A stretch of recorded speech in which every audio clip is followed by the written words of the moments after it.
Nakatutok din ang ilang kongresista para sa ibayong pagresponde at pagpapaabot ng tulong sa mga nasalanta ng bagyo. Alinsunod ito sa direktiba ni Pangulong Ferdinand R. Marcos Jr. na tiyaking maaabot ng tulong ang lahat ng apektadong lugar. Narito ang report. Bilang pakikiisa sa puspusang paghatid ng tulong sa mga sinalanta ng Bagyong Tino sa Cagayan de Oro City, agarang tumugon si 1st District Representative Lord Ansuan sa mga residente sa Sitio Batinay, Barangay Tagpang na labis na naapektuhan ng pagbaha dulot ng Bagyong Tino. Namahagi ang kanyang tanggapan ng food packs at mga pangunahing pangangailangan upang matulungan ang mga pamilya sa kanilang pagbangon. Ayon sa kongresista, patuloy ang kanilang aksyon upang matugunan ang pangangailangan ng kanilang mga distrito. Pinangunahan naman ni Palawan 3rd District Representative Hila Costa ang pamamahagi ng relief goods sa mga biktima ng kalamidad. Kasabay ang Pinoy Workers Party List, umarangkada ang kanilang relief operations upang agad matulungan ang mga pamilyang apektado ng Bagyong Tino.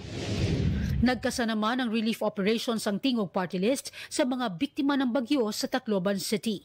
Namigay sila ng mainit na arroz caldo sa mahigit 2,000 manggagawa mula sa iba't ibang sektor. Sa isang panayam kay Representative Judah Sidre, ibinahagi niya ang pagkilos na ginawa nila para masigurong ligtas ang mga residente ng lalawigan ng Leyte mula sa hagupit ng Bagyong Tino. Kasabay nito, binigyan din niya ang kahalagahan na maging handa sa mga ganitong kalamidad.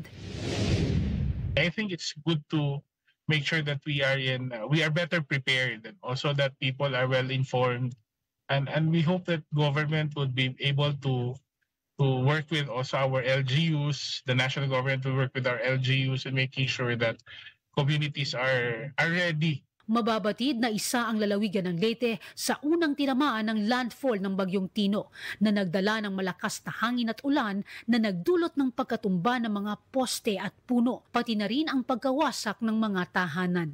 Binigyang halaga din ni Representative Asidre ang malaking tulong ng Leyte Heightened Road and Tide Embankment Project o ang Great Wall of Leyte na 1 bilyong pisong flood control project na umaabot mula Tacloban hanggang Palo at Tanawan Towns. Ito ay idinisenyo para protektahan ang coastal communities mula sa malakas na alon at mataas na pagbaha.